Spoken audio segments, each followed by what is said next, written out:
Nando Castro, eu gostaria de saber o que teria causado o afastamento do assunto milagre no meio dos padres, principalmente quando associam aos santos.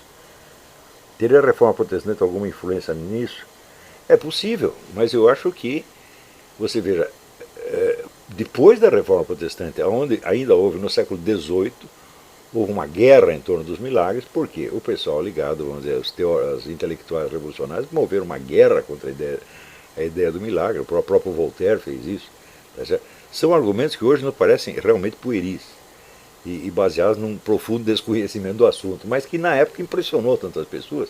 Você pensa que os padres são o quê? São primores de erudição, que eles sabem tudo? Não, isso é um bando de ignorante também, porra. Então eles veem essa coisa, ficam assustados e se inibem, não vou falar mais disso, tá? Conservo a minha fé, mas não vou tocar mais nesse assunto. Acho que é a inibição, uma espécie de espiral do silêncio. Você tira do sujeito a vontade de,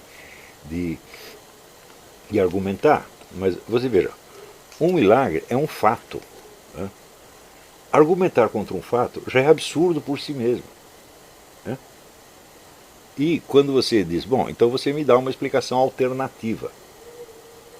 As explicações alternativas são, primeiro, você tem uma explicação científica. Não, primeiro tem uma explicação científica possível, hipotética. Você não provou a sua explicação científica. Né? Então ela não vale nada.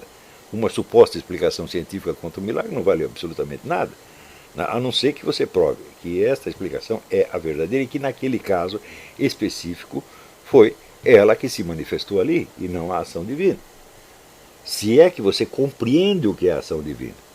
Se você acha que a ação divina é o que viola as leis da natureza, já começou tudo errado, porque quem fez a natureza é o próprio Deus, só que ele vai violar suas próprias leis, ele pode transcendê-las, ou seja, você agir num plano de normatividade mais alto do que aquele que a natureza evidencia, supondo que você conheça essa normatividade natural, coisa que você nunca conhece. Hein? Por mais que as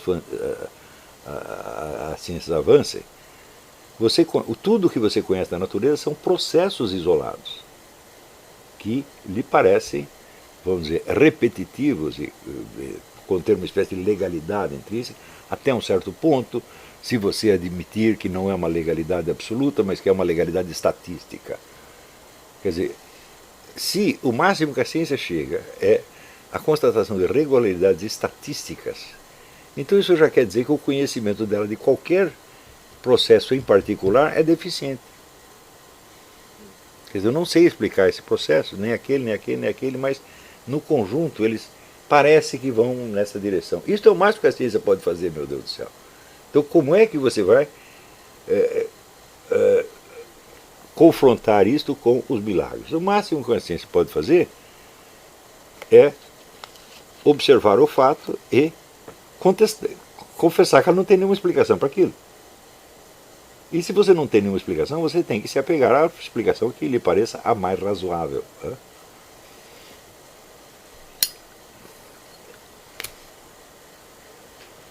Mas isso supondo que as pessoas tivessem antes feito uma fenomenologia do milagre, coisa que nunca fizeram, elas partem do princípio que elas sabem que é o milagre.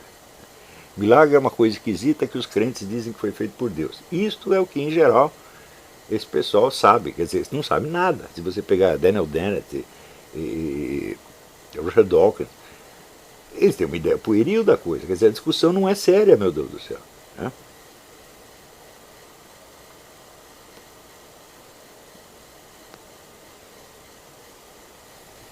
Agora,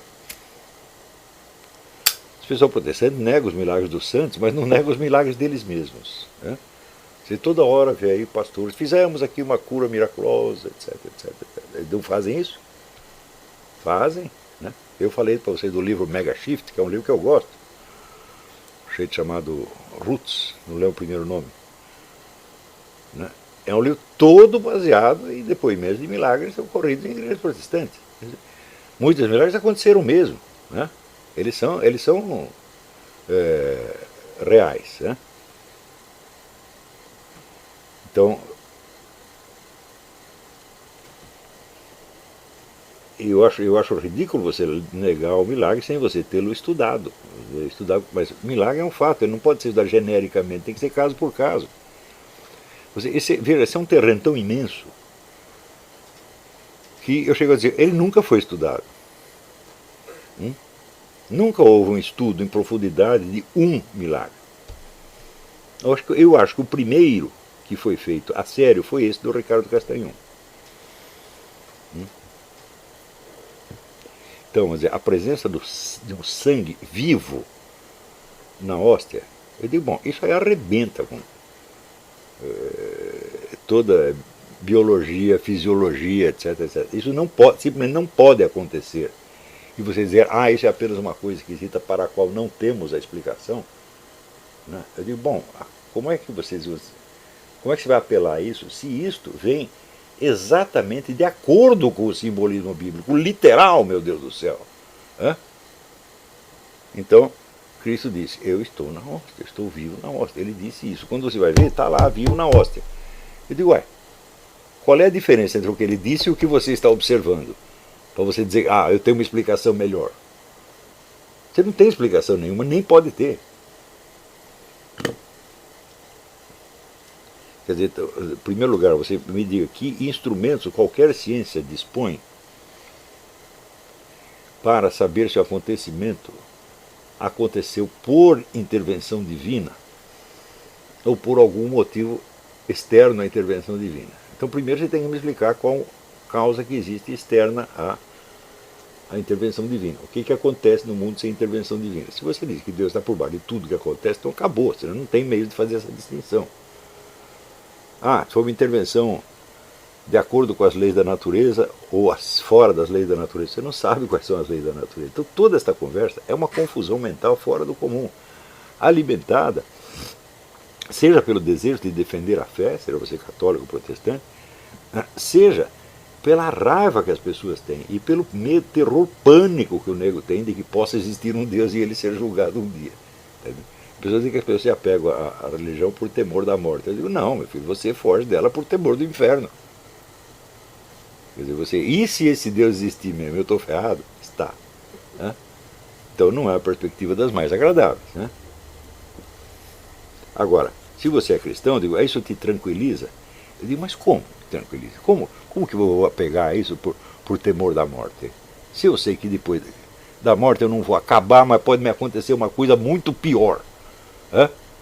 E ainda veio o santo e avisa, olha, 97% vai para o inferno. Falei, que coisa, mas isso é tranquilizante, gente? Porra, isso é para você ficar aterrorizado.